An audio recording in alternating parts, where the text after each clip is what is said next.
Hello दोस्तों, welcome to my channel. और आज मैं लाई हूँ आपके लिए टेस्ट नंबर 13। तो हमारा चैनल है पीआर नॉलेज रिसर्च सेंटर। यहाँ पर आप लोग का बहुत ही स्वागत है। तो यूपीपीसीएस आरओ का एग्जाम होने वाला है लगभग दिसंबर में। जल्दी नोटिफिकेशन आ जाएगा अक्टूबर में। तो इसके लिए आप कमर तोड़ के तैयारी में लग जाइए। और मेरा नाम प्रिया है, मैं करवा रही हूँ आप लोग को आरओ का टेस्ट। तो टेस्ट स्टार्ट करने से पहले बस आप लोग से एक ही गुजारिश है कि अगर आप चैनल पे नए बने हो तो चैनल को सब्सक्राइब कर लीजिए, लाइक कर दीजिए और शेयर कर दीजिए, ताकि लोगों तक पहुँचे। और हम आपके लिए और भी टेस्ट लाते रहें। और हम आपको एग्ज़ाम तक बहुत सारे टेस्ट करवाएँगे और रिवीजन भी करवाएँगे। तो आप बने रहिए हमारे चैनल के साथ और हमारे चैनल को अपना प्यार दीजिए और चैनल को सब्सक्राइब कर लीजिए। तो आरओ की जो वैकेंसी है वो बहुत कम, मतलब पोस्ट बहुत ही कम है और कंपटीशन बहुत हाई है। फॉर्म बहुत ज़्यादा भरे जाने की संभावनाएँ हैं। तो इसलिए आपको बहुत ज़्यादा मेहनत करनी पड़ेगी, क्योंकि अगर फॉर्म बहुत ज़्यादा अप्लाई करेंगे, बहुत ज़्यादा लोग एग्ज़ाम भी देंगे, क्योंकि इसमें यूपीपीसीएस की तरह बहुत लोग एग्ज़ाम छोड़ते नहीं हैं, मैक्सिमम लोग एग्ज़ाम अटेम्प्ट करते हैं। तो इसलिए चलिए अब स्टार्ट करते हैं। टेस्ट करते रहिए, रिविज़न करिए, पढ़ाई पे अपने कंसंट्रेट करिए। चलिए स्टार्ट करते हैं।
ठीक है, तो पीसीएस मंत्रा का टेस्ट है जिसको मैं करवा रही हूँ, और मैंने ध्येय आईएएस का भी करवा रखा है, तो उसको भी देख लीजिए। जीएस वर्ड का भी करवाया है, वो भी देखिए।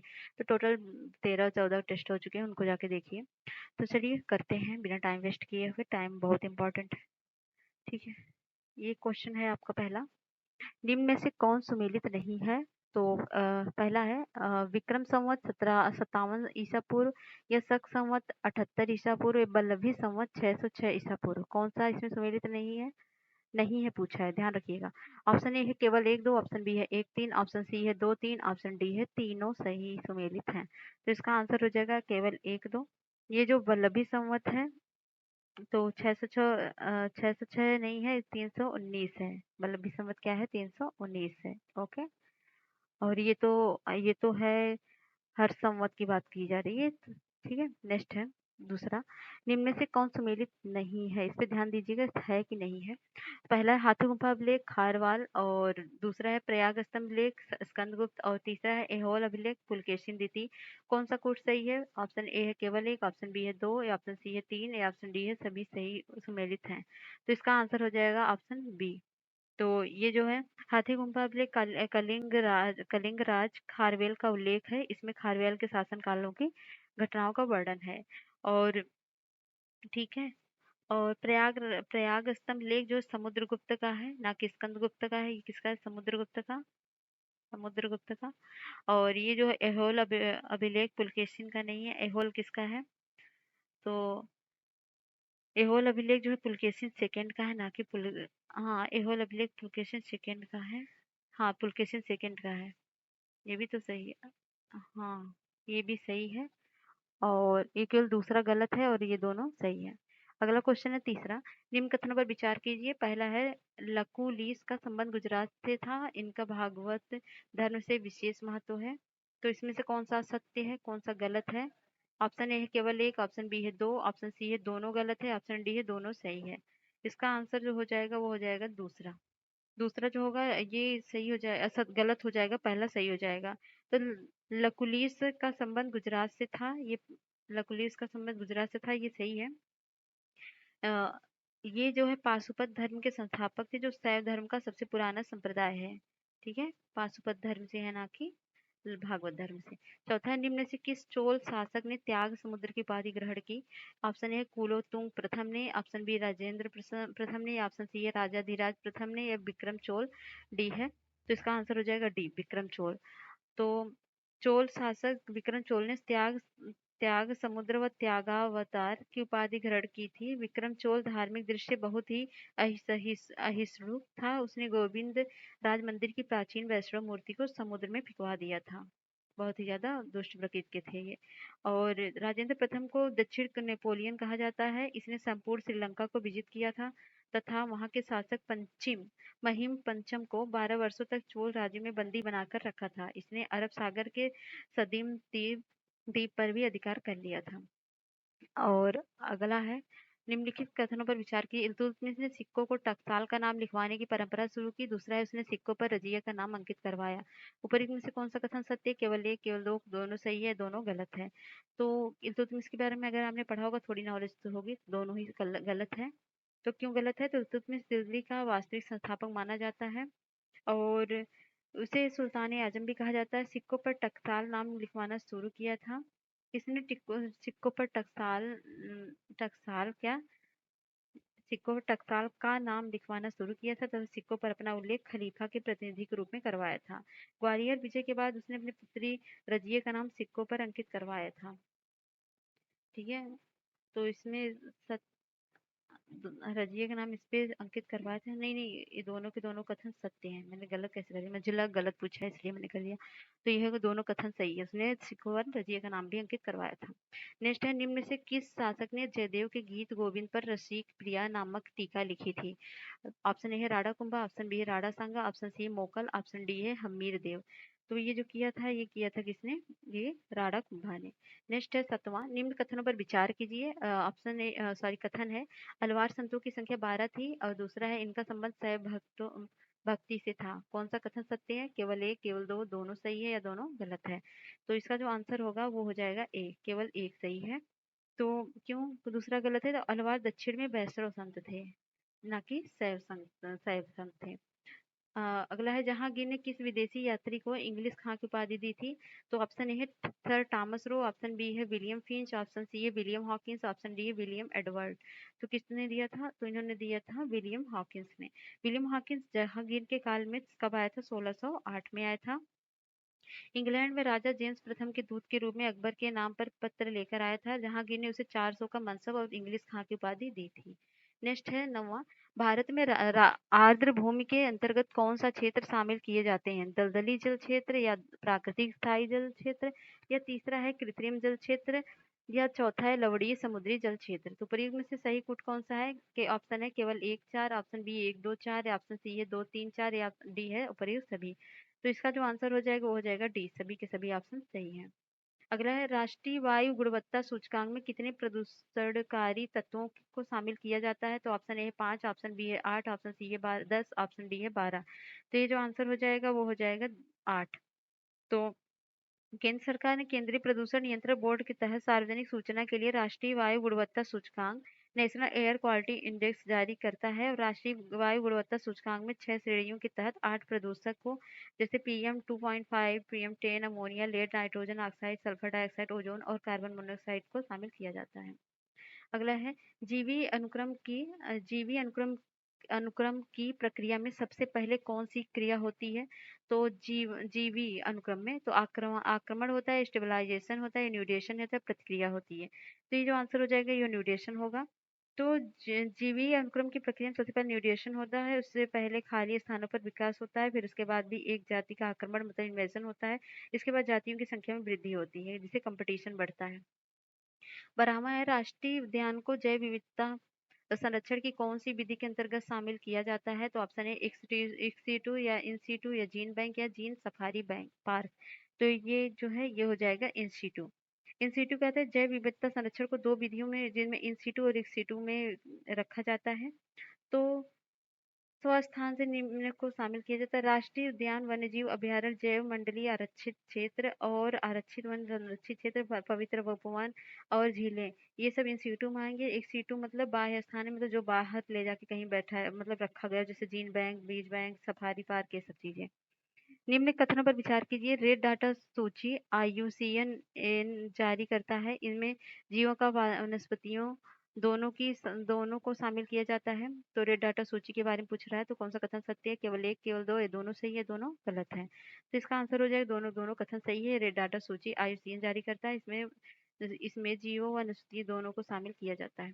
निम्न कथनों पर विचार कीजिए। जलीय परितंत्र पर प्रकाशित क्षेत्र 200 मीटर की गहराई तक होता है। इस परितंत्र में जीव प्रकाश संश्लेषण क्रिया नहीं कर पाते। ऊपर में से कौन सा कथन सत्य है? केवल एक, केवल दो, दोनों सही है, दोनों गलत है। तो इसका आंसर हो जाएगा दोनों। केवल एक सही है, दूसरा गलत है। दूसरा गलत क्यों है? क्योंकि क्योंकि जो है देखो, जलीय परितंत्र में सूर्य का प्रकाश 200 मीटर गहराई में ही पहुंच पाता है, अतः कि जीव केवल प्रकाशित क्षेत्र यानी 200 मीटर की गहराई तक प्रकाश संश्लेषण और श्वसन क्रिया कर सकते हैं। इसके नीचे अप्रकाशित क्षेत्र में जीव केवल श्वसन क्रिया ही कर सकते हैं। ठीक है, तो प्रकाश संश्लेषण क्रिया नहीं कर पाते हैं, ये गलत है, क्योंकि यहाँ पर कर पाते हैं। तो अगर आपको इस टेस्ट का एक्सप्लेनेशन वाला पीडीएफ चाहिए तो आप मुझे कमेंट करिएगा, तो मैं आपको दूंगी, लेकिन उसके लिए आपको कमेंट करना पड़ेगा मुझे टेलीग्राम पे। नेक्स्ट क्वेश्चन है, निम्न कथनों पर विचार कीजिए। दुधवा राष्ट्रीय उद्यान उत्तर प्रदेश में स्थित है। दूसरा, इसकी स्थापना 1977 में की गई थी। इनमें से कौन सा कथन सत्य है? केवल एक, केवल दो, दोनों गलत है, दोनों सही है। तो इसका आंसर जो हो जाएगा वो हो जाएगा डी, दोनों सही है। दुधवा राष्ट्रीय उद्यान के बारे में बात की गई। तो कोई बताएगा दुधवा राष्ट्रीय उद्यान कहाँ पे है? ठीक है, मैं बता दे रही हूँ, उत्तर प्रदेश के लखीमपुर खीरी जनपद में स्थित है, संरक्षित वन क्षेत्र है। अब 16वां है, विभाजन के दौरान किस राज्य की राजधानी पाकिस्तान में चली गई थी, जिसे बाद में बदलने के लिए चंडीगढ़ शहर का निर्माण किया गया था? हिमाचल प्रदेश का हरियाणा का, पंजाब का, उत्तराखंड का। तो कौन सी राजधानी थी? वो थी राजधानी आपकी पंजाब। तो पंजाब 1947 में भारत के विभाजन के दौरान लाहौर को पाकिस्तान में चले जाने के बाद पंजाब की राजधानी के रूप में लाहौर को बदलने के लिए चंडीगढ़ का निर्माण किया गया था।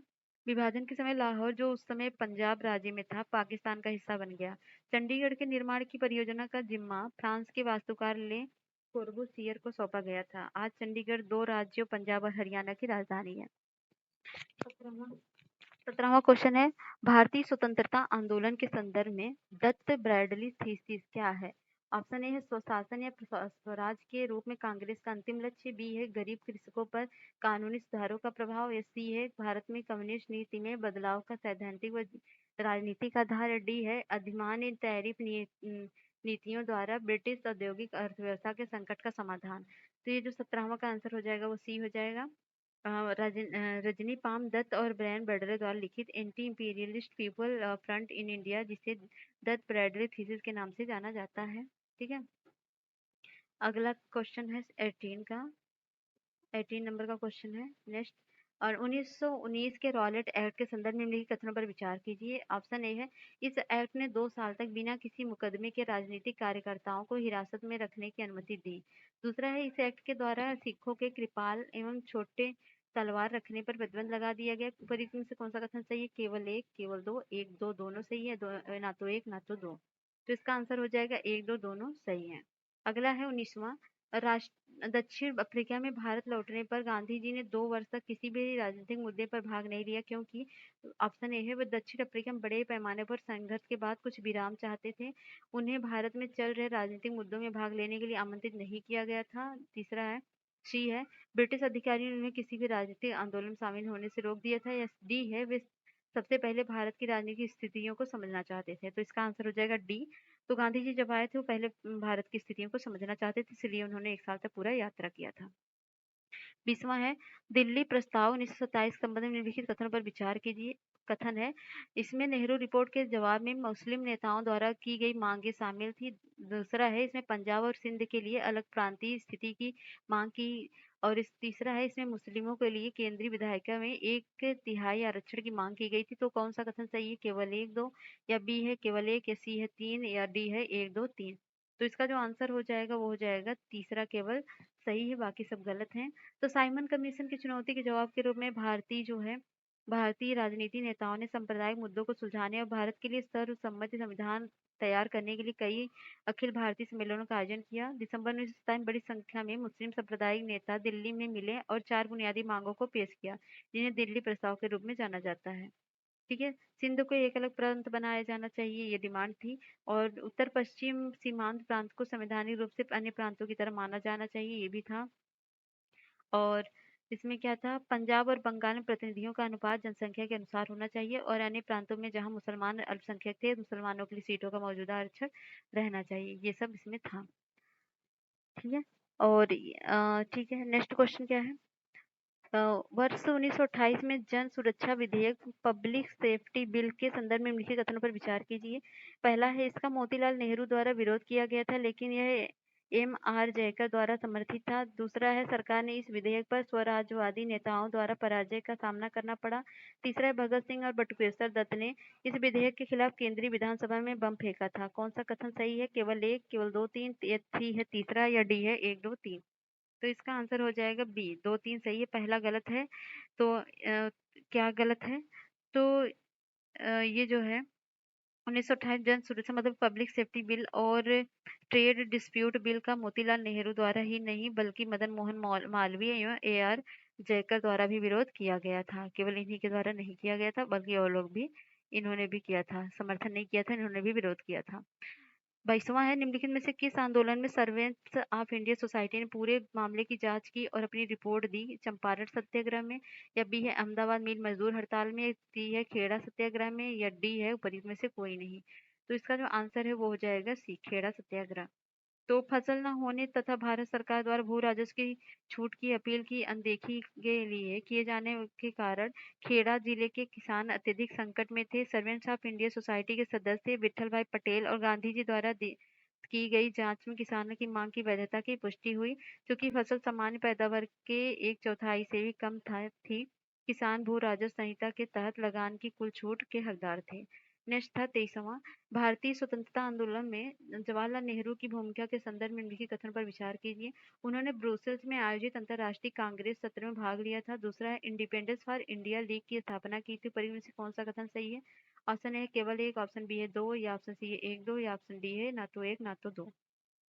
इसका आंसर हो जाएगा दोनों के दोनों कथन सही है। नेक्स्ट क्वेश्चन है 24वां, धरासन सत्याग्रह के संबंध में निम्नलिखित कथनों पर विचार कीजिए। ये गांधी जी की गिरफ्तारी के विरोध में आयोजित किया गया था।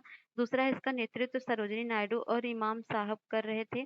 तीसरा है, यह सविनय अवज्ञा आंदोलन के दौरान शुरू किया गया था। पर इसमें से कौन सा कथन सही है? केवल एक, केवल दो तीन, या केवल सी में केवल तीन है, या डी है 1 2 3 तीनों सही है। तो इसका जो आंसर हो जाएगा वो हो जाएगा दो तीन। 2-3 मतलब ये दोनों सही हैं। पहला है, यह गांधी जी गिरफ्तारी के विरोध में आयोजित किया गया था, तो ऐसा नहीं था। तो क्या था इसमें? तो 21 मई को 1930 को धरसना सरोजिनी नायडू, इमाम साहब और मणिलाल गांधी जी के बेटे के दरअसल साल्स वार्क पर छापे का नेतृत्व करने का अधूरा काम संभाला। निहत्थे और शांतिपूर्ण भीड़ को एक क्रूर लाठीचार्ज के साथ क्या पीटा गया और 7 मिला, जिसमें 2 लोग मारे गए और 320 लोग घायल हो गए। नमक सत्याग्रह के इस नए रूप को वडाला, बॉम्बे, कर्नाटक और सन्निकट साल्ट वर्क्स और आंध्र और मिदनापुर, बालासोर, पुरी और कटक में लोगों ने उत्सुकता को अपनाया और यह ब्रिटिश नमक के विरोध में आयोजित किया गया था। सविनय अवज्ञा आंदोलन के दौरान शुरू किया गया था। ठीक है ना, कि गांधी जी की गिरफ्तारी के दौरान। 25वां है, भारतीय आधुनिक इतिहास के संदर्भ में काली परात और उजली परात शब्द क्या निर्दिष्ट करते हैं? तो ए है भूमि मापन के पैमाने, बी है मिश्र धातु की मुद्राएं, सी है धार्मिक अनुष्ठान, या डी है विभिन्न वर्ग के लोग। तो इसका जो आंसर हो जाएगा वो हो जाएगा विभिन्न वर्ग के लोग। तो ठीक है। तो ठीक है। तो क्या हुआ था, गुजरात के बरदोली क्षेत्र में कलीपराज का शाब्दिक अर्थ है काली चमड़ी वाला, जिसमें जनजाति के लोग आते थे। तो उजली पराज का शाब्दिक अर्थ है सफेद चमड़ी वाला, जिसमें सभी उच्च जातियों जैसे पट्टीदार, बनिया और ब्राह्मण और इसी तरह के लोग शामिल हैं। बरदौली क्षेत्र में कलीपराज जनजाति को हाली पद्धति के अंतर्गत उच्च जातियों के यहाँ पुश्तैनी मजदूर के रूप में कार्य करना होता था। असल में बरदौली में लगभग दाश्ता का जीवन जी रहे थे। बरदौली सत्याग्रह में केवल कुनबी पट्टीदार जातियों ने के भूमि राज्य मतलब भूस्वामी किसान ने ही नहीं बल्कि कलीपराज ने भी हिस्सा लिया था। और बरदौली सत्याग्रह के समय गांधी जी ने कलीपराज आदिवासियों का नाम बदल करके रानी पराज रखा था। और नेक्स्ट है, निम्नलिखित कथनों पर विचार करना है। इसने भारत के गवर्नर जनरल और प्रांतीय गवर्नरों को राज्यों और संवैधानिक प्रमुखों के रूप में नामित किया। इसने भारतीय रियासतों पर ब्रिटिश सर्वोच्चता की समाप्ति की घोषणा की। तीसरा, श्री राजगोपालाचारी स्वतंत्र भारत के प्रथम गवर्नर जनरल थे। ऊपर इनमें से कौन सा कथन 1947 के भारतीय स्वाधीनता अधिनियम के अंतर्गत गलत है? तो ऑप्शन ए है केवल एक, ऑप्शन दो है केवल दो, या ऑप्शन सी है केवल तीन, या ऑप्शन डी है 1 2 3। तो इसमें गलत कथन पूछ रहा है, तो ये 26वां का सी हो जाएगा, तीसरा गलत है। तीसरा गलत क्यों है? तो स्वतंत्र भारत के प्रथम गवर्नर जनरल माउंटबेटन थे, जबकि श्री गोपालाचारी अगले और अंतिम मतलब अंतिम गवर्नर जनरल थे। ठीक है, वो भारतीय। नेक्स्ट है, अब 27वां, ब्रिटिश शासन के दौरान निम्नलिखित में से कौन से यूरोपीय व्यक्ति भारत में शिक्षा के विकास से किससे जुड़े जेम्स थॉमसन, डेविड हेडर या चार्ल्स वुड। तो कौन सा सही उत्तर है? तो 1 2 3 है, या बी है 1 2, या सी है 2 3, या डी है 3। तो इसका जो आंसर हो जाएगा वो हो जाएगा 1 2 3, तीनों तीनों सही है। नेक्स्ट है 28वां, निम्नलिखित कथनों पर विचार कीजिए। कथन एक है, भारत में सर्वप्रथम सूर्योदय गुजरात में होता है। दूसरा है, भारत विश्व का छठा सबसे बड़ा देश है। या तीसरा है, भारत जनसंख्या की दृष्टि विश्व का सबसे बड़ा देश है। कौन सा कथन सही है? केवल तीन, केवल एक तीन, केवल एक दो तीन, या दो तीन। तो इसमें जो आंसर हो जाएगा वो आपका होगा एक, केवल तीसरा सही है, बाकी गलत है। क्योंकि भारत में सर्वप्रथम सूर्योदय गुजरात में नहीं बल्कि अरुणाचल प्रदेश में होता है। भारत का विश्व का छठा सबसे बड़ा क्षेत्रफल वाला नहीं बल्कि 7वें नंबर का है ये अरुणाचल प्रदेश। एपी लिख देती हूँ मैं। ठीक है, अगला नेक्स्ट है 29वां, निम्नलिखित कथन पर भी कौन सा सही है? तो नर्मदा नदी कर्क रेखा को 2 बार काटती है। माही नदी मध्य प्रदेश से उद्गमित होकर राजस्थान, गुजरात और प्रवाहित होती है, खंभात की खाड़ी में गिरती है। कौन सा ऑप्शन सही? केवल एक, केवल दो, या एक दो, या इनमें से कोई नहीं। तो ये तो जस्ट उल्टा लिखा है, उल्टा नहीं, दूसरा सही है लेकिन पहला गलत है। तो माही नदी कर्क रेखा को 2 बार काटती है, ना कि नर्मदा। इस प्रकार पहला कथन गलत है और माही नदी मध्य प्रदेश को उद्गमित होकर राजस्थान, गुजरात वगैरह में जाती है। तीसरा, भारतीय मानक समय की यामोत्तर रेखा गुजरती है। ऑप्शन ए उत्तर प्रदेश से, बिहार से, मध्य प्रदेश से, छत्तीसगढ़ से, उड़ीसा से, आंध्र प्रदेश से। कौन सा कथन सही है?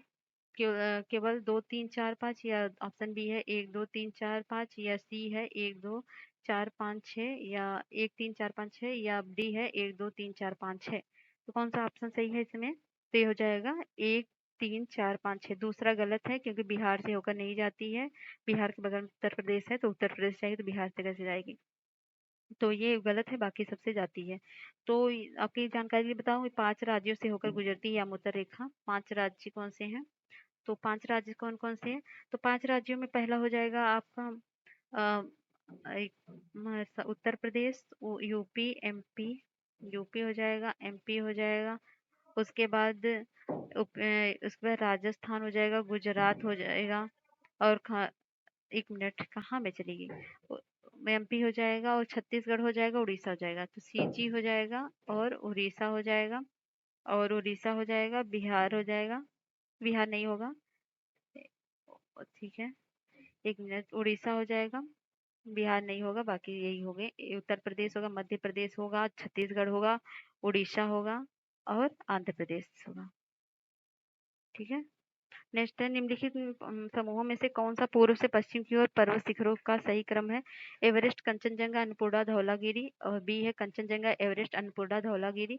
या सी है कंचनजंगा, धौलागिरी, अन्नपूर्णा, एवरेस्ट। और डी है एवरेस्ट, कंचनजंगा, धौलागिरी, अन्नपूर्णा। तो इसका जो आंसर होगा बी होगा, कंचनजंगा होगा, एवरेस्ट होगा, अन्नपूर्णा होगा, धौलागिरी होगा। ठीक है। तो ठीक है, नेक्स्ट करेंगे। आपने अगर पढ़ा होगा तो इतना पता होगा, मैं इतना एक्सप्लेन करने बैठूंगी तो क्या ही फायदा टेस्ट करवाने का। ठीक है, 32 करिए। निम्नलिखित में से कौन सा कथन सही नहीं है? तो ए है कार्डामम, कार्डामम पहाड़ी भारत की दक्षिणतम पर्वत श्रेणी है। और दूसरा बी है कार्डामम पहाड़ी अन्नामलाई के उत्तर में स्थित है। सी है कार्डामम पहाड़ी इलायची का अत्यधिक उत्पादन होता है। और डी है कोई भी कथन सही नहीं है। तो इसका जो आंसर हो जाएगा वो हो जाएगा बी। देखिए, मैं आपको एक्सप्लेनेशन दूंगी, लेकिन आपको टेस्ट खुद के तरफ से करना है और लास्ट में मुझे स्कोर भी बताना है। तो मैं टेस्ट करवा रही हूँ, न कि कर रही हूँ। ठीक है, और मैं एक्सप्लेनेशन तो दे ही रही हूँ, तो ताकि अगर आपको कहीं भी कंफ्यूजन हो रहा है उस चीज को समझ जाइए। 33वां है, निम्नलिखित में से कौन सा एक सुमेलित नहीं है? तो ऑप्शन ए गद्दी जनजाति उत्तराखंड का, टोडा जनजाति तमिलनाडु का, खासी जनजाति मेघालय का, नागा जनजाति मणिपुर का। तो इसमें से कौन सा सुमेलित नहीं है? तो इसका आंसर हो जाएगा ए। गद्दी जनजाति कहाँ का है? गद्दी जनजाति हिमाचल प्रदेश का है, ना कि उत्तराखंड का। तो कहाँ का है? हिमाचल प्रदेश का। मानसून का निर्वतन इंगित होता है साफ आकाश से, बंगाल की खाड़ी में अत्यधिक दाब परिस्थिति से और स्तर पर तापमान के बढ़ने से। कौन सा कोड सही है? केवल एक, या ऑप्शन बी है 1 2, या ऑप्शन सी है 1 2 3, या ऑप्शन डी है 2 3। तो इसका जो आंसर हो जाएगा वो हो जाएगा 1 2 3 सभी सही है। अगला 35वां, निम्नलिखित कथनों में से अंटार्कटिका के बारे में असत्य कथन की पहचान कीजिए। पहला कथन है, विश्व के ताजा पानी का लगभग 30% अंटार्कटिका में मौजूद है। और दूसरा है, इसे हिम का महाद्वीप भी कहा जाता है। तीसरा है, अंटार्कटिका प्रथम भारतीय अनुसंधान केंद्र दक्षिण गंगोत्री के नाम से बनाया गया था। और चौथा, यहाँ पृथ्वी का सबसे ठंडा बर्फोयास्क है जिस पर अमेरिका का अधिकार है। तो बताइए कौन सा सही है? तो इसका जो आंसर हो जाएगा वो 1 4 सही है, बाकी गलत है। पहला सही है और चौथा सही है। नहीं नहीं, गलत पूछा है। पहला और चौथा गलत है, क्योंकि बर्फियांश जो है वो रूस का अधिकार है, ना कि इनका है। तो क्या हो जाएगा? तो कथन 1 और 4 असत्य है। विश्व के ताजा पानी का लगभग 70% अंटार्कटिका में, कितना? 70%, ना कि 30% है। और यहाँ पृथ्वी का सबसे ठंडा स्थान बर्फोयास्क है जिस पर रूस का अधिकार है। और अमेरिका का ना कि अमेरिका का अंटार्कटिका श्वेत महाद्वीप और हिम का महाद्वीप भी कहा जाता है। अगला, निम्नलिखित में से कौन सा युग्म सही सुमेलित नहीं है? तो बेल्जियम ब्रुसेल्स, सूरीनाम एसुनसियोन और लाओस वियंतियन और पेरू लीमा, कौन सा इसमें सही सुमेलित नहीं है? तो ये आंसर हो जाएगा आपका बी। बी जो है सूरीनाम कहाँ का है? सूरीनाम राजधानी है पारा मारिबोगा, पारा मारिबोगा, मारिबोगा। इसमें पेन नहीं चलता सही से। नेक्स्ट है, निम्नलिखित कथनों पर विचार कर एक सत्य कथन की पहचान कीजिए।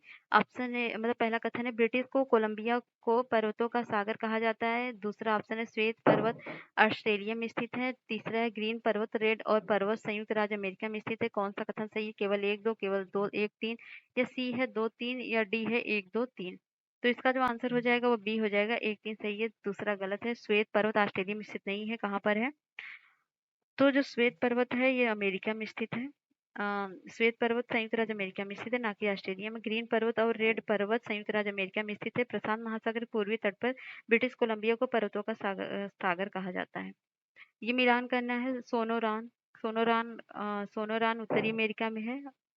उत्तरी अमेरिका में सही है। आटाकामा कहाँ है? आटाकामा मरुस्थल दक्षिण अमेरिका में, ये भी सही। तकला मकान चीन में, ये भी सही। गिब्सन ऑस्ट्रेलिया, सब सही है। 1 2 3 4, ऑप्शन ए। निम्नलिखित कथनों पर विचार कीजिए, सत्य कथन की पहचान कीजिए। पहला कथन है, उत्तरी अमेरिका का सुपीरियर झील का क्षेत्र मुख्य रूप से लौह अयस्क क्षेत्र के रूप में विख्यात है। दूसरा है, नारमंडी फ्रांस का एक मुख्य लौह अयस्क खनन क्षेत्र केंद्र है। तीसरा है, किरूना यूक्रेन का प्रमुख लौह अयस्क केंद्र है। कौन सा ऑप्शन सही हो? केवल 1 2, ऑप्शन बी है केवल 1 3, ऑप्शन सी है केवल 2 3, या ऑप्शन डी है 1 2 3। तो इसका जो आंसर हो जाएगा 39 का, ये आंसर होगा आपका ए, 1 2 सही है। किरूना यूक्रेन का प्रमुख लौह अयस्क केंद्र नहीं है, किसका है ये? तो ठीक है, किरूना स्वीडन का है, मुख्य है, ना कि स्वीडन का है, ना कि यहाँ का है। ठीक है, अगला है जूलू जनजाति का मुख्य निवास स्थान कहाँ पर है? दक्षिण कोरिया, जापान, या दक्षिण अफ्रीका में, नामीबिया में है। तो जूलू जनजाति जो है ये कहाँ पर निवास करती है? दक्षिण अफ्रीका में। ठीक है, नेक्स्ट क्वेश्चन है, अफीम उत्पादन के लिए विश्व प्रसिद्ध स्वर्णिम त्रिभुज की अवस्थिति कहाँ है? ऑप्शन ए है दक्षिण पूर्व एशिया में, ऑप्शन बी है मध्य एशिया में, ऑप्शन सी है उत्तर पूर्वी अफ्रीका में, या ऑप्शन डी है दक्षिण अफ्रीका में, अमेरिका में। तो ये जो आंसर हो जाएगा आपका हो जाएगा ए, दक्षिण पूर्व एशिया में। 42वां है, निम्नलिखित फसलों में से कौन सी फसल एनर्जी क्रॉप्स की श्रेणी में रखी जाती है? ऑप्शन ए है गन्ना, ऑप्शन बी है जट्रोफा, ऑप्शन सी है कपास, ऑप्शन डी है मक्का। तो क्या है? तो ऐसी फसलें जिनकी खेती तरल ऊर्जा प्राप्त करने के लिए की जाती है उन्हें एनर्जी क्रॉप कहा जाता है, जैसे गन्ना, आलू, मक्का, जट्रोफ और टापियोका। तो कपास क्रैश क्रॉप्स की श्रेणी में की फसल है, और ऐसी फसलें जिनको बिक्री करके तुरंत मुद्रा प्राप्त की जाती है उन्हें कैश क्रॉप्स कहा जाता है, जैसे जूट, कपास, तंबाकू। ठीक है, और ये कौन सा है आपका? जट्रोफा। और ये निम्नलिखित में से सही सुमेलित नहीं है। धान, माही सुगंधा, गेहूं राज 30 43 और 77, और मक्का प्रताप, और चना अपड़ा, ये इनकी किस्में हैं, किस्मों के नाम है। कौन सा सुमेलित नहीं है इसमें से, ये पूछ रहा है। तो ये आपका आंसर हो जाएगा डी, चना का अपड़ा नाम नहीं है, अपड़ा नाम मटर का है, मटर का है। ठीक है, और चना का क्या होगा? चना का मुख्य प्रजाति जैसे पूसा, पूसा 226 होगा, सम्राट होगा, पूसा 372, विशाल, उदय, राधे आदि होता है। 44वां है, निम्नलिखित में से किस फसल में स्टार्च की मात्रा सर्वाधिक पाई जाती है? ऑप्शन ए मक्का में, ऑप्शन बी है धान में, ऑप्शन सी है गन्ना में, ऑप्शन डी है गेहूं में। तो किस में स्टार्च सबसे ज्यादा पाया जाएगा? तो वो हो जाएगा आपका मक्का में। ठीक है, नेक्स्ट है, निम्नलिखित में से दक्षिण भारत की किस नदी घाटी को दक्षिण भारत का अन्न भंडार कहा जाता है? गोदावरी नदी घाटी को, ऑप्शन बी है कावेरी नदी घाटी को, ऑप्शन सी है कृष्णा नदी घाटी को, या डी है पेन्नार नदी घाटी को। तो ये जो आंसर हो जाएगा वो हो जाएगा कावेरी नदी घाटी को। ठीक है, तो कावेरी नदी घाटी को दक्षिण भारत का अन्न भंडार की उपमा दी गई है। कावेरी डेल्टा के विषय में संगम साहित्य में वर्णित है, जिसका जमीन पर एक हाथी लेट सकता था, उतना जमीन 7 आदमियों के पेट भरने में काफी होता था। अगला है 46वां, बाजरे की फसल के संबंध में निम्नलिखित कथनों पर विचार कीजिए। कथन है, बाजरे की फसल में सर्वाधिक सूखा सहने की क्षमता होती है। ऑप्शन बी है, अनाजों में सर्वाधिक खनिज लवण की मात्रा बाजरा में पाई जाती है। तीसरा है, बाजरे की फसल जलमग्नता के प्रति संवेदनशील होता है। ऊपर में से कौन सा कथन सत्य है? ऑप्शन ए केवल 1 3, ऑप्शन बी है 2 3, ऑप्शन सी है 1 2 3, या ऑप्शन डी है सभी कथन असत्य हैं। तो इसका जो आंसर हो जाएगा वो हो जाएगा सी, 1 2 3 सभी सत्य हैं। 47वां है, निम्नलिखित में से सुमेलित नहीं है कौन सा? तो केंद्रीय बागवानी संस्थान मेजिनफेना नागालैंड में है, राष्ट्रीय केला अनुसंधान केंद्र त्रिची तमिलनाडु में, केंद्रीय आलू संस्थान कुफरी शिमला, या केंद्रीय खाद्य प्रौद्योगिकी अनुसंधान संस्थान पूसा नई दिल्ली। इसमें से कौन सा सुमेलित नहीं है? तो इसका आंसर हो जाएगा डी, केंद्रीय खाद्य प्रौद्योगिकी अनुसंधान संस्थान कहाँ पर है ये? तो ये जो है ये आंसर हो जाएगा आपका केंद्रीय खाद्य प्रौद्योगिकी अनुसंधान संस्थान मैसूर कर्नाटक में स्थित है। बाकी सब सही है, ये कर्नाटक में है, मैसूर कर्नाटक में। नेक्स्ट है 48वां, कथन एमएसपी, कथन है कारण है, एमएसपी कृषि उत्पादन के लिए एक प्रकार की बीमा कीमत होती है। कारण है इसमें इसके द्वारा सरकार का आश्वासन देती है खाद्यान्नों की कीमत नियत समय कीमत पर नहीं गिरने दी जाएगी। तो कौन सा सही उत्तर है? कथन कारण दोनों सत्य हैं, कारण कथन की सही व्याख्या करता है। ऑप्शन बी है कथन कारण दोनों सत्य हैं, परंतु कारण कथन की व्याख्या नहीं करता। सी है कथन सही, कारण गलत है। और तीसरा डी है चौथा, कथन गलत है, कारण सही है। तो इसका आंसर क्या हो जाएगा 48 का? तो इसका आंसर हो जाएगा कथन कारण दोनों सही, कारण कथन की पुष्टि भी कर रहा है। और 49 है कि कृषि एवं कृषि ग्रामीण की विकास हेतु उपलब्ध कराने के लिए शीर्षस्थ संस्था नाबार्ड की स्थापना किस समिति की अनुशंसा पर की गई थी? ऑप्शन ए है शिव रमन सिंह समिति, ऑप्शन बी है विजय केलकर समिति, या सी है नरसिम्हन समिति, या डी है विमल चलान समिति।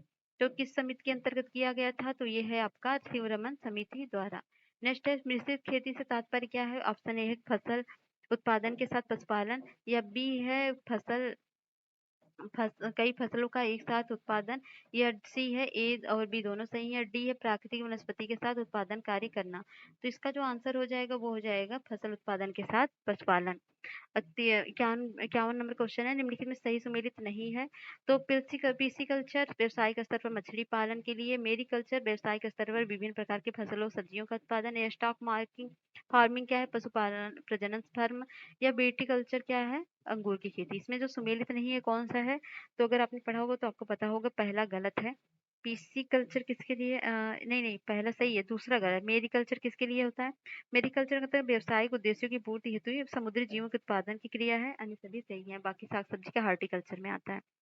और 52 क्वेश्चन है, कथन कारण काली मिट्टी कपास की कृषि के लिए उपयुक्त होती है। कारण है इसमें नाइट्रोजन तथा जैव पदार्थ प्रचुर मात्रा में पाए जाते हैं।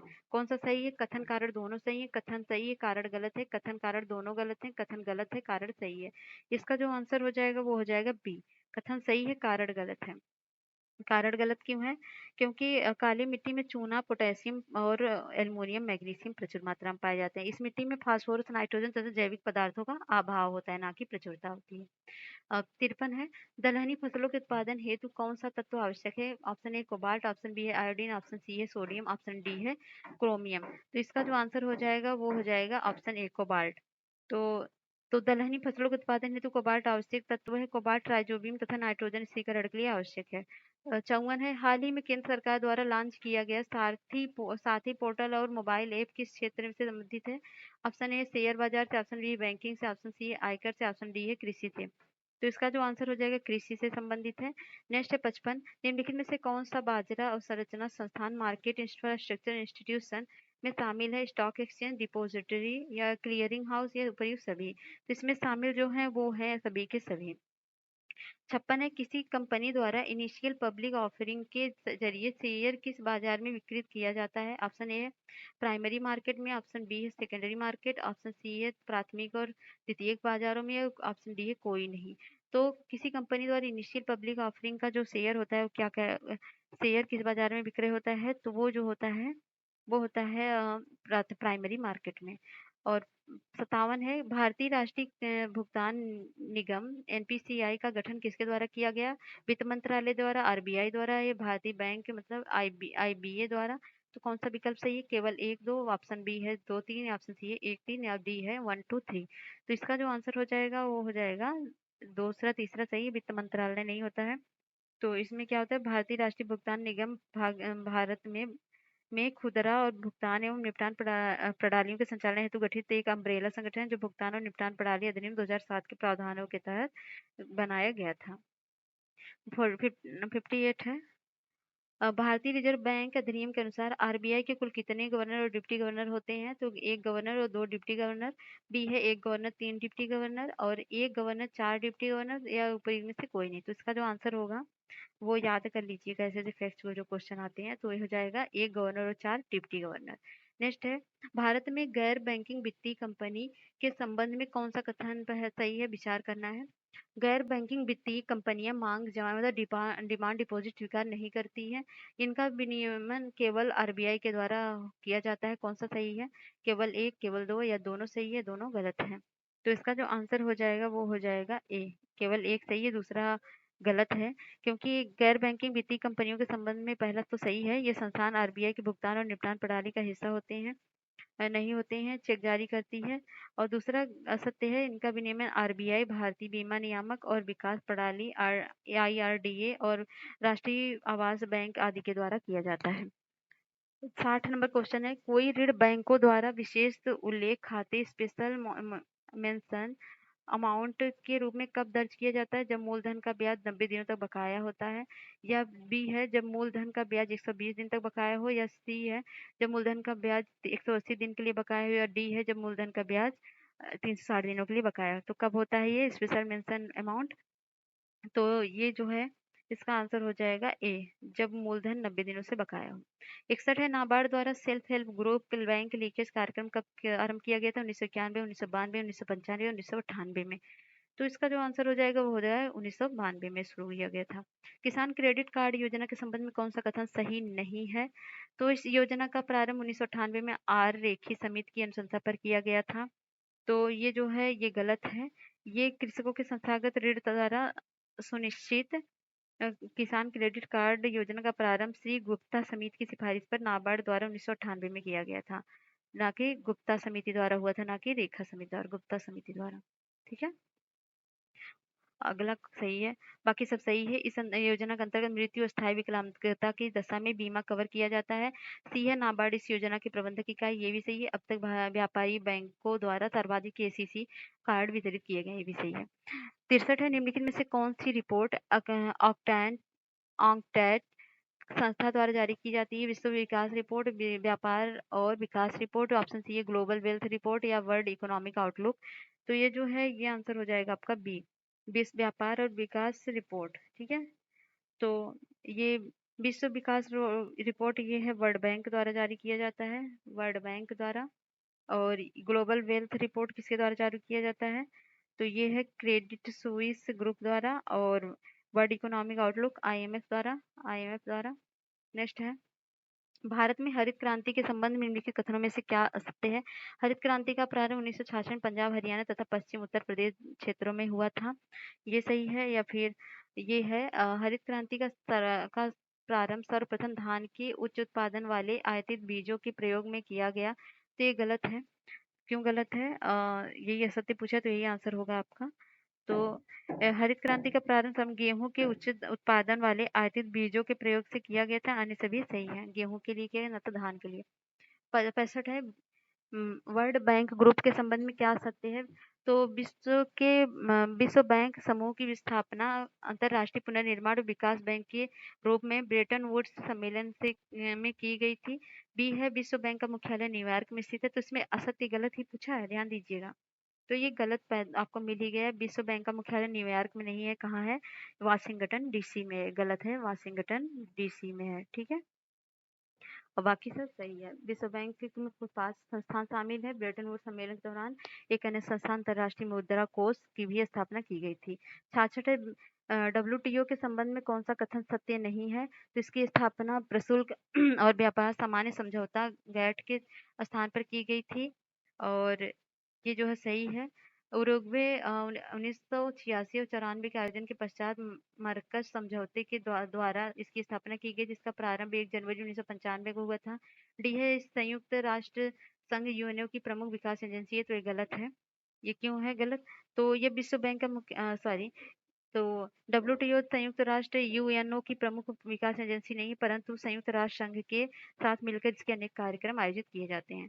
निम्नलिखित में से कौन सा कथन असत्य है? सिल्वर ब्रोमाइड का उपयोग फोटोग्राफी में होता है। बी है, सिल्वर आयोडाइड का प्रयोग कृत्रिम वर्षा में होता है। या सी है, सिल्वर क्लोराइड का उपयोग फोटोग्राफिक कांच बनाने में किया जाता है। डी है, सिल्वर नाइट्रेट का उपयोग एंटी क्लोर के रूप में होता है। तो इसका आंसर हो जाएगा ये, सिल्वर ब्रोमाइड का उपयोग फोटोग्राफी में, फोटो फिल्में और प्रिंटिंग पेपर बनाने में होता है। इसके अतिरिक्त सोडियम थायोसल्फेट तथा उपयोगी फोटोग्राफिक और एंटी क्लोर के रूप में किया जाता है। 68 है, निम्नलिखित में से किस अम्ल का उपयोग बेकिंग पाउडर के निर्माण में किया जाता है? ऑप्शन ए टार्टरिक अम्ल का, ऑप्शन बी है बेंजोइक अम्ल का, ऑप्शन सी साइट्रिक अम्ल का, या डी है ऑक्जेलिक अम्ल का। तो इसका जो आंसर हो जाएगा वो टार्टरिक अम्ल हो जाएगा। 69 है, निम्नलिखित कथन पर विचार करके सत्य कथन की पहचान कीजिए। बुलेट प्रूफ सामग्री के रूप में पॉलीएमाइड का उपयोग करते हैं। टेफलॉन का उपयोग नॉन स्टिक पैन बनाने में किया जाता है। कौन सा कथन सही? ऑप्शन ए केवल एक, ऑप्शन बी दो, या ऑप्शन सी एक दो, या ऑप्शन डी है ना तो एक ना तो दो। तो इसका जो आंसर हो जाएगा वो डी हो जाएगा, ना तो एक ना तो दो। तो दोनों ही कथन सत्य हैं, इसलिए इसका होगा। 70 है, निम्नलिखित कथनों पर विचार कर सत्य कथन की पहचान कीजिए। पहला कथन है, मीथेन दीमक की बाम्बी से उत्सर्जित होती है। तीसरा है, मीथेन को मार्स गैस की संज्ञा दी गई है। तीसरा है, मीथेन का फायर डैम भी कहा जाता है। कूट कौन सही है? ऑप्शन ए केवल एक दो, ऑप्शन बी है एक तीन, ऑप्शन सी है दो तीन, ऑप्शन डी है एक दो तीन। तो इसका जो आंसर है वो हो जाएगा एक दो तीनों सही है। दृश्य किरणों का तरंग दैर्ध्य परास कितना होता है? 390 से 780 नैनोमीटर, या बी है 400 से 900 नैनोमीटर, या सी है 200 से 800 नैनोमीटर, या डी है 350 से 950 नैनोमीटर। तो इसका जो आंसर है वो हो जाएगा ए, 390 से 780 नैनोमीटर। और 72वां मिलान करें निकट दृष्टि दोष में कौन से लेंस का यूज होता है? तो वो होता है अवतल लेंस का, और दूर दृष्टि में उत्तल लेंस का होता है। जरा दृष्टि दोष में होता है द्विफोली का, और अबिंदुकर बेलनाकार सही है। तो इस तरह से हो जाएगा आपका ऑप्शन ए, ऑप्शन ए सही हो जाएगा। नहीं, ऑप्शन ए कहाँ होगा? ये हो जाएगा ऑप्शन, ये ऑप्शन सी। नेक्स्ट क्वेश्चन होगा 73। निम्नलिखित के कथनों पर विचार कर सत्य कथन की पहचान कीजिए। माइक्रोफोन विद्युत ऊर्जा को ध्वनि ऊर्जा में बदलता है। दूसरा है मोमबत्ती का जलना रासायनिक ऊर्जा को प्रकाश ऊर्जा में बदलता है। कौन सा कोड सही? केवल एक, केवल दो, एक दो, या ना तो एक ना तो दो। तो ये जो आंसर हो जाएगा ये हो जाएगा आपका बी, केवल दूसरा सही। माइक्रोफोन ध्वनि ऊर्जा को विद्युत ऊर्जा में बदलता है। विद्युत ऊर्जा को ध्वनि ऊर्जा में नहीं, ध्वनि ऊर्जा को विद्युत ऊर्जा में बदलता है। सूची एक को सूची दो में मिलान करना है। डाइन किसका मात्रक है? तो डाइन जो है बल का मात्रक है, सही है। एम्पियर किसका मात्रक है? विद्युत धारा का, ये भी सही है। अर्घ किसका मात्रक है? अर्घ कार्य का है। कैंडेला ज्योति तीव्रता का है। तो सभी के ऑप्शन सही है, तो ऑप्शन ए हो जाएगा। निम्नलिखित कथनों पर विचार कीजिए। पहला कथन है पनडुब्बी आर्किमिडीज के सिद्धांत पर कार्य करती है। दूसरा है वेंचुरी मीटर बर्नौली के प्रमेय पर कार्य करता है। तीसरा है ज्वालामुखी का लावा अपने श्यानता के कारण बहता है। कौन सा कथन सत्य है? पहचान करना है। केवल एक दो, केवल एक तीन, केवल दो तीन, या एक दो तीन। तो ये जो आंसर है ये सही हो जाएगा एक दो, तीसरा गलत है। तो ज्वालामुखी जो है, ज्वालामुखी का लावा अपने श्यानता के कारण नहीं बल्कि घनत्व के कारण बहता है, क्योंकि जब भी कोई द्रव अपने क्रांतिक वेग से अधिक वेग से प्रभावित होती है तो श्यानता से नहीं अपितु अपने घनत्व से बहता है।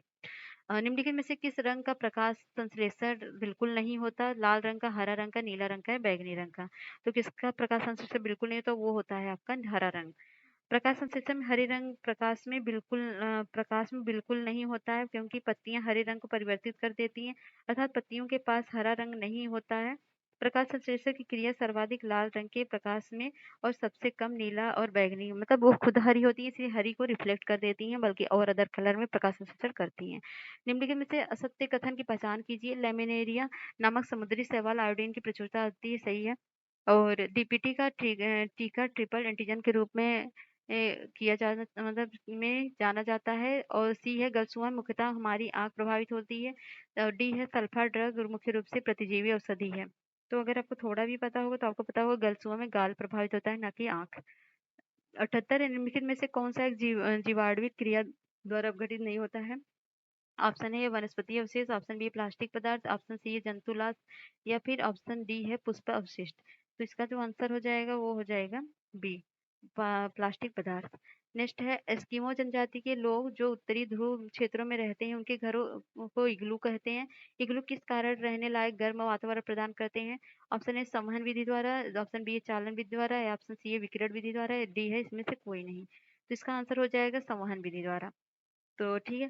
तो एस्किमो जनजाति के लोग इग्लू नामक दोहरे दीवार की घरों में रहते हैं जो बर्फ का बना होता है। बाहर का वातावरण काफी ठंडा अर्थात तापमान बहुत कम होने के कारण बाहर की दीवार ठंडी रहती, परंतु अंदर की दीवार बाहर की दीवार से अलग होने के कारण घर में बनी रहती है, अर्थात बाहर और आंतरिक दीवार के मध्य वायु भरा रहता है जो अंदर के वातावरण को रहने लायक बनाता है।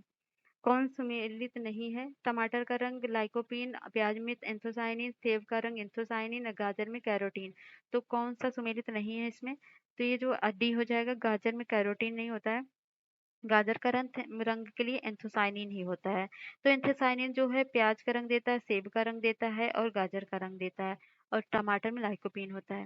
निम्नलिखित में से किस दैहिक प्रक्रिया में पौधों में बूंद के रूप में अतिरिक्त जल का निष्कासन होता है? वाष्पोत्सर्जन, बिंदु स्राव में, स्राव में या उत्सर्जन में? तो किसमें बूंद के रूप में निकलता है? ऑफकोर्स बिंदु स्राव में। 22वां है भारत सरकार अधिनियम 1858 के संदर्भ में निम्नलिखित कथनों पर विचार करिए। कथन है कंपनी का शासन समाप्त कर दिया गया। ऑप्शन कथन दूसरा है बोर्ड ऑफ कंट्रोल तथा कोर्ट ऑफ डायरेक्टर को समाप्त कर दिया गया। तीसरा है भारत परिषद को समाप्त कर दिया है। कौन सा कथन सही? केवल एक दो, दो तीन, या फिर एक तीन, या एक दो तीन। तो कौन सा सही है? जाए ये एक दो सही हुआ, तीसरा गलत है। तीसरा गलत क्यों है? क्योंकि इसमें जो है 1857 के महाविद्रोह के बाद ऐसी घटना पुनरावृत्ति रोकने तथा देश की प्रशासन व्यवस्था स्थापित करने के उद्देश्य से भारत सरकार अधिनियम 1857 पारित किया गया। इस अधिनियम की विशेषताएं थी, और इसको जो खत्म नहीं किया गया था, पहली बात समाप्त नहीं किया गया था, शुरू ही था। नेक्स्ट था केशवानंद भारती बनाम केरल राज्यवाद के अनुसार निम्नलिखित कथनों पर विचार कीजिए। उद्देश्य संविधान का एक भाग है, उद्देश्य में संशोधन नहीं किया जा सकता। तीसरा है उद्देश्य न्याय योग्य नहीं है। कौन सा कथन सही? केवल एक दो, ऑप्शन बी है दो तीन, ऑप्शन सी है एक तीन, या ऑप्शन डी है एक दो तीन। तो ये जो इसका आंसर है, कई बार क्वेश्चन पूछा जाता है, तो एक तीन सही है। इसमें उद्देश्य में संशोधन नहीं किया जाता है, गलत है, क्योंकि उद्देश्य में संशोधन किया जा सकता है इस केस के बाद, केशवानंद भारती केस के बाद। भारत में निम्न में से किसकी सर्वोच्च स्थापित की गई संसद की संविधान की न्यायपालिका की राष्ट्रपति की? तो इसका जो आंसर हो जाएगा वो बी हो जाएगा, संविधान की। निम्नलिखित में से कौन सा शब्द मूल संविधान की उद्देशिका में शामिल नहीं था? समानता, बंधुत्व, अखंडता, प्रभु, संप्रभु। तो इसका जो आंसर हो जाएगा वो हो जाएगा अखंडता। तो भारत के मूल संविधान की प्रस्तावना में एक बार संशोधन किया गया 1976 में 42वें संशोधन के अनुसार प्रस्तावना में पंथनिरपेक्षता, समाजवादी और अखंडता शब्द जोड़े गए। स्पष्ट है कि अखंडता मूल संविधान की प्रस्तावना में नहीं था। भारतीय संविधान में निम्न से कौन सा प्रावधान ब्रिटिश संविधान से प्रेरित नहीं था? ऑप्शन ए संसदीय शासन और सदनीय व्यवस्था है, विधि का शासन, विधि द्वारा स्थापित प्रक्रिया। तो इसका जो आंसर हो जाएगा विधि द्वारा स्थापित प्रक्रिया, ये नहीं था। तो भारतीय संविधान में संसदीय शासन, जो द्विसदनीय व्यवस्था तथा विधि का शासन के तत्व ब्रिटिश संविधान से प्रेरित है, जबकि विधि द्वारा स्थापित प्रक्रिया वाक्यांश जापान के संविधान से संबंधित है। ये जापान से। 87वां क्वेश्चन है, भारतीय अनुसंधान के अनुच्छेद 12 के अनुसार राज्य शब्द शामिल है भारत की संसद, राज्य की सरकारें, सभी स्थानीय प्राधिकारी या ऊपरी में अनुसार सही विकल्प कौन सा है? ऑप्शन ए केवल 1 2, ऑप्शन बी है केवल 2 3, ऑप्शन सी है 1 3 या ऑप्शन डी है 1 2 3। तो इसका जो आंसर हो जाएगा वो हो जाएगा सभी के सभी ऑप्शन सही है। 28वां है, निम्न में से किस संविधान संशोधन के अंतर्गत शिक्षा को एक मौलिक अधिकार के रूप में शामिल किया गया? 42वें में या 44वें संविधान में या संशोधन में या 61वें संशोधन में या 86 में? तो ये 86वां है, मैंने बहुत बार पढ़ा होगा इसको। अगला है, नीति निर्देशक तत्वों के संबंध में निम्नलिखित कथन में से कौन सा कथन सत्य नहीं है? ये संविधान में भाग 4 में उल्लिखित है। इसका वर्णन अनुच्छेद 36 से 51 तक किया गया है। ये आयरलैंड के संविधान से प्रेरित है, ये न्यायालय में वाद योग्य है। इसमें गलत कौन सा है? तो इसमें जो गलत हो जाएगा वो हो जाएगा डी, ये न्यायालय में वाद योग्य नहीं है। और इसमें लिखा है वाद योग्य है, तो वो वाद योग्य केवल है आपका फंडामेंटल राइट। 90 है, भारतीय संविधान में राष्ट्रपति पद के लिए निम्नलिखित में से कौन सी योग्यता विहित नहीं है? ऑप्शन ए है वो भारत का नागरिक हो, ऑप्शन बी है उसकी आयु 35 वर्ष से कम ना हो, ऑप्शन सी है वो लोकसभा का सदस्य चुने जाने की योग्यता रखता हो, ऑप्शन डी है वह राज्यसभा का सदस्य चुने जाने की योग्यता रखता हो। तो ये जो हो जाएगा ये हो जाएगा डी, वह राज्यसभा का राज्यसभा का सदस्य चुने जाने के योग्य हो, ये सब कुछ को है नहीं। केंद्रीय मंत्रिपरिषद के संबंध में लिखित कथनों में से कौन विचार करिए कौन सा सही है? तो मंत्रिपरिषद के सदस्यों की कुल संख्या लोकसभा की कुल संख्या का 15% से अधिक नहीं होगी। मंत्रिपरिषद सामूहिक रूप से संसद के प्रति उत्तरदायी होगा। कौन सा कथन सही? केवल 1, केवल 2 या ऊपरी दोनों या ऊपरी कोई नहीं।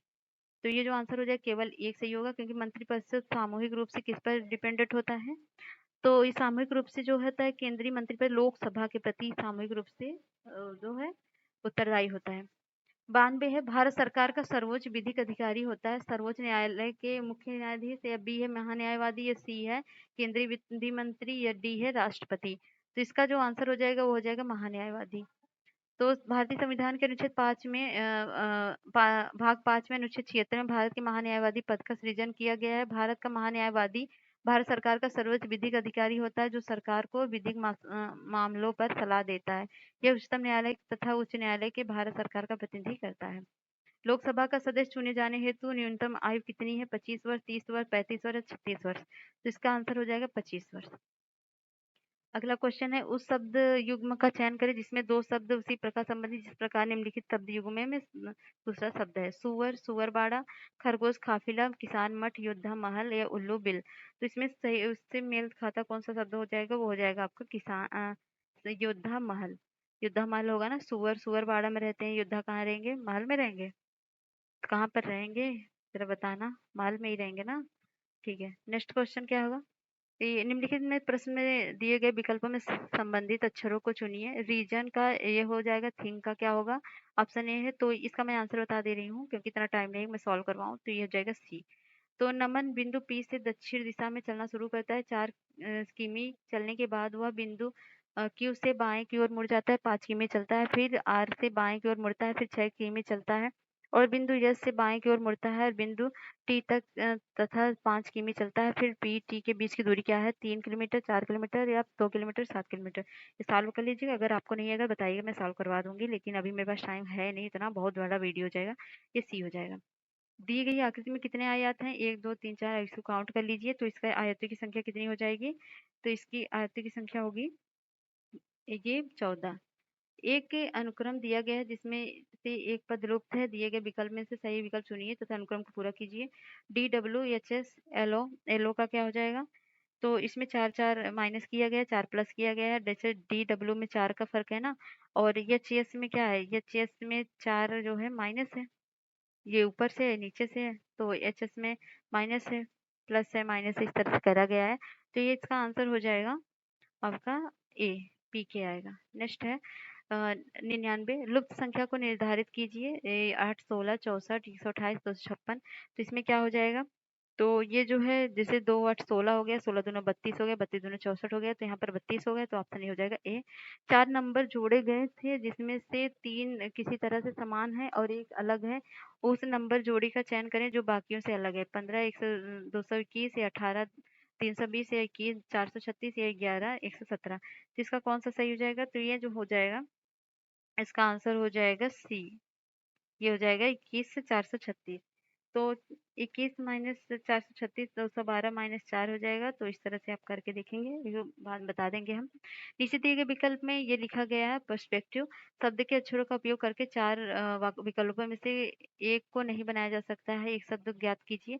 पर्सपेक्ट नहीं बनाया जा सकता है, सेप्टिक या रिस्पेक्ट या ट्रिप। तो इसमें से क्या नहीं बन सकता है? तो जो शब्द नहीं मिलेंगे उसमें वो नहीं बनेगा, बनेगा। तो ठीक है, इसमें से क्या नहीं बनेगा? तो ये जो हो जाएगा ऑप्शन ए हो जाएगा प्रोस्पेक्ट। इसमें ओ तो है नहीं, तो ये क्यों बनेगा? 16 जनवरी 1972 को सप्ताह का कौन सा दिन था? तो सोमवार था, गुरुवार था, शुक्रवार था, रविवार था। इसके लिए मैं ट्रिक जल्दी ही लाऊंगी आपके लिए, सी सेट के लिए, या इस तरह के रीजनिंग क्वेश्चन के लिए, या मैं छोटे छोटे शॉर्ट में वीडियो पढ़े हैं, उसको आप देख सकते हैं। तो ये रविवार हो जाएगा। कैसे होगा हम आपको बताएंगे, इसके ट्रिक के थ्रू होगा। नेक्स्ट है A B C D E F पूरब की ओर मुंह करके एक पंक्ति में बैठे हैं, सी बीच में है और ए ई बी ई के निकट है, दाएं लेकिन डी के बाईं ओर है, या फिर दाएं छोर पर नहीं है, दाएं छोर पर है, डी बी ई सी। तो कौन सा हो जाएगा दाएं छोर पर? ये हो जाएगा ए, डी है ऑप्शन ए। एक निश्चित कूट भाषा में एक्सचेंज को ऐसे लिखा गया है तो कूटबद्ध किया गया है, तो उसी कूट में इंटीग्रल को कैसे लिखा जाएगा? तो इंटीग्रल को लिखा जाएगा किस तरीके से? तो ये लिखा जाएगा आपका बी, मतलब ऑप्शन बी हो जाएगा इसका। नेक्स्ट है उस समूह का चयन कीजिए जिसमें संख्याएं उसी प्रकार संबंधित जिस प्रकार निम्नलिखित समूहों की संख्या संबंधित है। तो 11, 165, 209। तो इस तरह से संबंधित संख्या कौन सी हो जाएगी? तो इसका जो आंसर हो जाएगा वो हो जाएगा ए, 12, 180, 228। कैसे होगा? तो इसके जो करने का तरीका है, वो जो पहला पद है 15, 15 मतलब गुणे 15 हो जाएगा, दूसरा जो होगा गुणे 19 होगा, इस तरह से होगा। पहला जो है तो इसका गुणा 15 होगा, फिर इसका गुणा 19 होगा, इस तरह से होगा। 106 दक्ष में संबंधित निम्न कथनों पर विचार कीजिए। दक्ष एक वेब आधारित एप्लीकेशन है, यह एक एडवांस सुपरवाइजरी मॉनिटरिंग सिस्टम है। कौन सा कथन असत्य है? ऑप्शन ए केवल एक, ऑप्शन बी दो, या ऑप्शन सी ना तो एक ना तो दो, और ऑप्शन डी है एक दो दोनों। तो इसका जो आंसर हो जाएगा वो हो जाएगा सी, दो, ना तो एक ना तो दो, मतलब दोनों ही कथन सही है। कोविड बचाव के लिए नाक से दिया जाने वाला विश्व का पहला टीका कौन सा है? तो इनकोवैक है या इंसोवैक है या इनकोवैसी है या इंसोवैक्स है, वैक है। तो कौन सा हो जाएगा? इसका हो जाएगा इनकोवैक।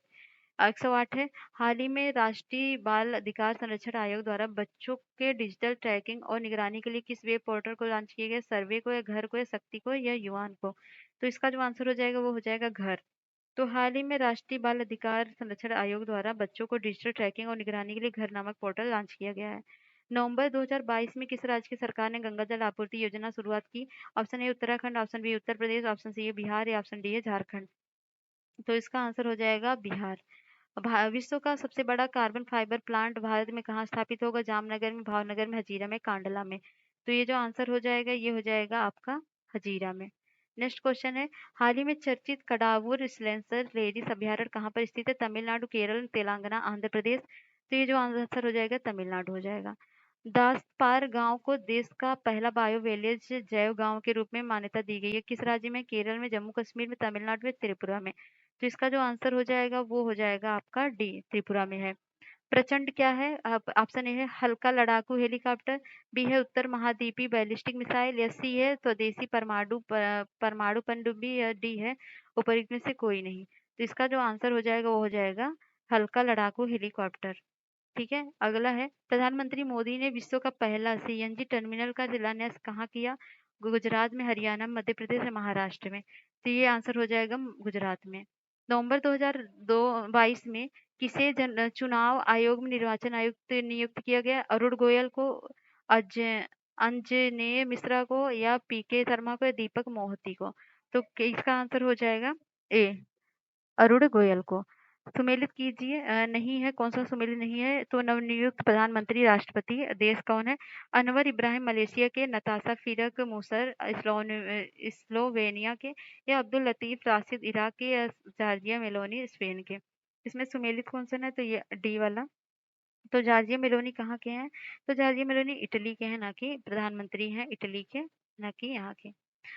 किस राज्य सरकार द्वारा हमार बेटी हमार मान अभियान शुरू किया गया? बिहार, हरियाणा, पंजाब या छत्तीसगढ़? तो हमार बेटी हमारा अभियान छत्तीसगढ़ राज्य से शुरू किया गया। सुमेलित कीजिए। व्यक्ति या नियुक्ति है?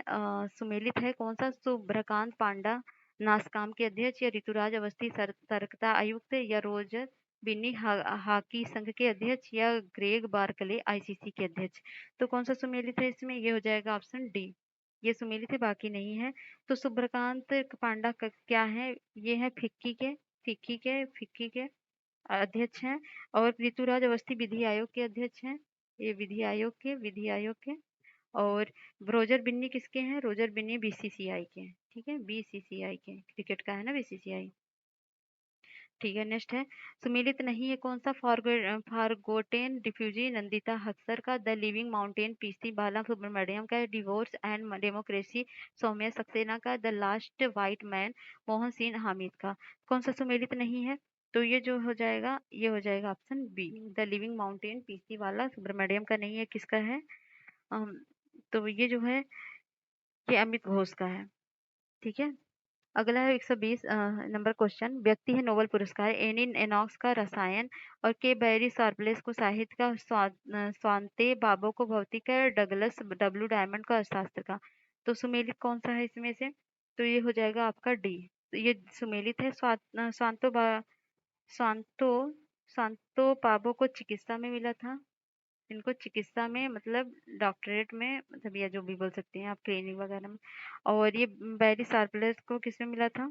इनको मॉर्टन बेडल्स के बैरी सार्पलेस को। और ठीक है, अगला करेंगे हम। नेक्स्ट, निम्नलिखित में से कौन सा कथन सही है? कथक नृत्य की उत्पत्ति उत्तर प्रदेश में हुई थी। यह दक्षिण भारत का प्रमुख शास्त्रीय नृत्य है। कथक का नाम कथाकारों की कथा से जुड़ा है। ऑप्शन ए है 1 2, ऑप्शन बी है 1 3, ऑप्शन सी है 1 2 3, या डी है 3। तो इसका जो सही आंसर हो जाएगा वो हो जाएगा बी। बी 1 3 सही है। ये दक्षिण भारत का शास्त्रीय नृत्य नहीं है, ये नॉर्थ का है। ठीक है। नेक्स्ट है, प्रसिद्ध बांके बिहारी मंदिर उत्तर प्रदेश के किस शहर में स्थित है? वाराणसी, अयोध्या, मथुरा या वृंदावन? तो बांके बिहारी कहाँ रहेंगे? वो भी वृंदावन में ही रहेंगे। उत्तर प्रदेश उत्तराखंड के अलग हो जाने के पश्चात उत्तर प्रदेश में कौन सी जनजातियां पाई जाती हैं? थारू, खासी, बुक्सा, राजी? ऑप्शन ए है 1 2, ऑप्शन बी है 1 3, ऑप्शन सी है 1 2 3 4, ऑप्शन डी है 2 3। तो इसका जो आंसर हो जाएगा वो क्या हो जाएगा? वो हो जाएगा आपका बी, 1 3 सही है। नेक्स्ट है, केंद्रीय पक्षी अनुसंधान संस्थान उत्तर प्रदेश के किस शहर में स्थित है? आगरा, बरेली, लखनऊ, कानपुर? तो ये जो आंसर हो जाएगा ये बरेली में है। 125 है, निम्नलिखित में से कौन सा एक सही सुमेलित है? गौतम बुद्ध नगर नोएडा में है, ज्योतिबा फूले नगर अमरोहा में, संत कबीर नगर भदोही में, सिद्धार्थ नगर नागौर में? तो ये जो आंसर सही हो जाएगा वो हो जाएगा संत कबीर नगर भदोही में। तो संत कबीर नगर भदोही में नहीं, बल्कि इसका मुख्यालय खलीलाबाद में है। ठीक है। निम्नलिखित में से कौन सा कथन सही है? उत्तर प्रदेश के मुरादाबाद जिले को कांस्य नगरी के नाम से जाना जाता है। यह जिला रामगंगा नदी के तट पर स्थित है। केवल एक, केवल दो, एक दो, या इनमें से कोई नहीं? तो इसका जो आंसर हो जाएगा वो हो जाएगा आपका बी, केवल दो सही है। और ये जो है उत्तर प्रदेश के मुरादाबाद में नहीं है। उत्तर प्रदेश के मुरादाबाद जिले को पीतल नगरी के नाम से जाना जाता है, और कांसे का नहीं। निम्नलिखित में से कौन सा एक सही सुमेलित है? सुरमा उद्योग बरेली का, कत्था उद्योग बरेली का, वसूली उद्योग पीलीभीत का, प्रयोग सभी? तो कौन सा सुमेलित है? तो ये जो हो जाएगा आपका सभी के सभी सुमेलित हैं। 128 से उत्तर प्रदेश की सीमा भारत के कितने राज्यों से मिलती है? तो केवल ऑप्शन 6 है, ऑप्शन ए है 6, ऑप्शन बी है 7, ऑप्शन डी सी है 8, ऑप्शन डी है 9। तो ये जो हो जाएगा ये हो जाएगा सी 8। कौन-कौन से राज्य हैं? उत्तराखंड, हिमाचल प्रदेश, हरियाणा, राजस्थान, मध्य प्रदेश, छत्तीसगढ़, बिहार, झारखंड और केंद्र शासित प्रदेश दिल्ली है। निम्नलिखित में से कौन-सा एक सही सुमेलित है? कनक भवन झांसी में है, कदमगिरी पर्वत चित्रकूट में, कालिंदी दुर्ग बांदा में है, देवा शरीफ बाराबांकी में है। तो कौन-सा हो जाएगा? ये ऑप्शन ए हो जाएगा कनक का, ये जो है ये सही सुमेलित है, कनक भवन झांसी में है। और ठीक है। और ठीक है। उत्तर प्रदेश में जैसे वृंदावन मंदिर मथुरा में है, जेके मंदिर कानपुर में, विश्वनाथ मंदिर वाराणसी में, देवीपट्टनम में यहाँ पे है। नेक्स्ट है स्वतंत्र भारत में उत्तर प्रदेश के प्रथम विधानसभा अध्यक्ष थे कौन? मदन मोहन वर्मा या पुरुषोत्तम दास टंडन या सरोजिनी नायडू एवं नफीसुल हसन। तो इसका जो आंसर हो जाएगा बी हो जाएगा, पुरुषोत्तम दास टंडन थे। नेक्स्ट है 131 किस वर्ष से भारत सरकार ने स्थानीय सरकार प्रादेशिक रियासतों को जनसंख्या का पंचवर्षीय संचालन करने का आदेश दिया? ऑप्शन ए 1881 में, ऑप्शन बी 1871 में, ऑप्शन सी 1921 में या डी है 1849 में। तो इसका जो आंसर हो जाएगा वो हो जाएगा डी 1849 में। नेक्स्ट है 132 नंबर का, जनगणना 2011 के अनुसार जनसंख्या की दृष्टि से 4 राज्य के घटते क्रम में है। पहला ऑप्शन है उत्तर प्रदेश, महाराष्ट्र, बिहार, पश्चिम बंगाल। बी है उत्तर प्रदेश, बिहार, पश्चिम बंगाल, महाराष्ट्र। या सी है उत्तर प्रदेश, महाराष्ट्र, पश्चिम बंगाल, बिहार। या डी है उत्तर प्रदेश, बिहार, महाराष्ट्र, पश्चिम बंगाल। तो इसका जो आंसर हो जाएगा वो हो जाएगा आपका ए, उत्तर प्रदेश, महाराष्ट्र, बिहार, पश्चिम बंगाल। 133 है, निम्न कथनों पर विचार कीजिए। बिहार देश में सर्वाधिक जनघनत्व वाला राज्य है। बिहार का जनघनत्व देश के जनघनत्व से कम है। ऊपर में से कौन सा कथन सही? केवल एक, केवल दो, दोनों सही है, दोनों गलत है। तो इसका जो आंसर हो जाएगा वो हो जाएगा ए, केवल एक सही है, दूसरा गलत है। बिहार का जनघनत्व देश घनत्व से ज्यादा जो है कम नहीं है बल्कि ज्यादा है। ठीक है। तो नेक्स्ट क्वेश्चन हम करेंगे। अ, एक नगरीय क्षेत्र के लिए अन्य विशेषताओं के साथ जनसंख्या का कितना घनत्व आवश्यक है? 100 व्यक्ति प्रति वर्ग या 300 व्यक्ति प्रति वर्ग या 400 व्यक्ति प्रति वर्ग या 1000 व्यक्ति प्रति वर्ग। तो कितना आवश्यक है? तो जो आवश्यक है नगरीय क्षेत्र के लिए वो लगभग कितना है? वो हो जाएगा आपका ऑप्शन सी, मतलब 400 व्यक्ति प्रति वर्ष होना चाहिए, प्रति वर्ग किलोमीटर होना चाहिए, नहीं कि ये सब बहुत सारा हो जाए। न्यूनतम जनसंख्या 5000 हो मतलब। और है जनगणना 2011 में निम्नलिखित में से किस राज्य में न्यूनतम 10 की वृद्धि दर्ज की गई? केरल में, गोवा में, राजस्थान में, उत्तर प्रदेश में। तो इसका आंसर हो जाएगा ए, केरल में। निम्नलिखित में सही सुमेलित नहीं जनगणना 2011 के अनुसार। सर्वाधिक जनसंख्या वाला राज्य उत्तर प्रदेश है, सर्वाधिक जनघनत्व वाला राज्य बिहार है, सबसे कम लिंग अनुपात राजस्थान में, सर्वाधिक लिंग अनुपात केरल में है। तो इसका जो आंसर सही होगा वो हो जाएगा सी, सबसे कम लिंग अनुपात कहाँ का है? हरियाणा का है, ना कि यहाँ का है, हरियाणा का है। ठीक है, हरियाणा का। नेक्स्ट है जनगणना 2011 के अनुसार 14 वर्ष से कम आयु की संख्या सकल आबादी की कितने प्रतिशत है? 25%, 8.6%, 30.8% या 26.6%। तो इसका आंसर हो जाएगा सी, 30.8%। जनसंख्या गणना 2011 के अनुसार 2001 और 11 की अवधि में निरक्षर लोगों की संख्या में सर्वाधिक कमी किस राज्य में दर्ज की गई? उत्तर प्रदेश, राजस्थान, मध्य प्रदेश या पश्चिम बंगाल। तो निरक्षरता मतलब निरक्षर लोग सबसे ज्यादा कहाँ बढ़े हैं? तो बढ़े हैं ए, उत्तर प्रदेश में। सॉरी, कमी आई है, निरक्षर लोगों की कमी आई है, ना कि घट गए हैं मतलब। निम्न से कौन सा राज्य हथनी कुंड बैराज से संबंधित नहीं है? उत्तर प्रदेश, हरियाणा, पंजाब या हिमाचल प्रदेश। तो इसका जो आंसर हो जाएगा वो हो जाएगा सी। तो क्या होता है? तो हथनी कुंड बैराज यमुना नदी पर 5 राज्यों की परियोजना है। इस परियोजना संबंधित राज्य उत्तर प्रदेश, हरियाणा, हिमाचल प्रदेश, राजस्थान, दिल्ली, पंजाब से संबंधित नहीं है। निम्न से कौन सा सुमेलित नहीं है? रामगढ़ ताल, सहारनपुर, सिरसी, जालासा, मिर्जापुर, औधी ताल, वाराणसी, फुल्लर झील, पीलीभीत। तो ये हो जाएगा ऑप्शन ए, रामगढ़ ताल, सहारनपुर। ये जो है ये सुमेलित नहीं है। तो रामगढ़ ताल गोखुर झील का भी उदाहरण है जो गोरखपुर जिले में स्थित है। ऊपर सभी जिले अवस्थित हैं। तो ये आपका टेस्ट कंप्लीट हुआ। तो 13 टेस्ट हो चुके हैं। अगर आपने नहीं देखे सारे टेस्ट, जाइए देखिए। और आर की प्रिपरेशन कर रहे हैं तो दमदार तैयारी करिए और टेस्ट करते रहिए। टेस्ट हम आपको पूरा अवेलेबल कराएंगे एग्जाम तक। तो बने रहिए हमारे चैनल के साथ और सब्सक्राइब कर लीजिए, लाइक करिए और मिलते हैं नेक्स्ट वीडियो। तब तक के लिए जय हिंद।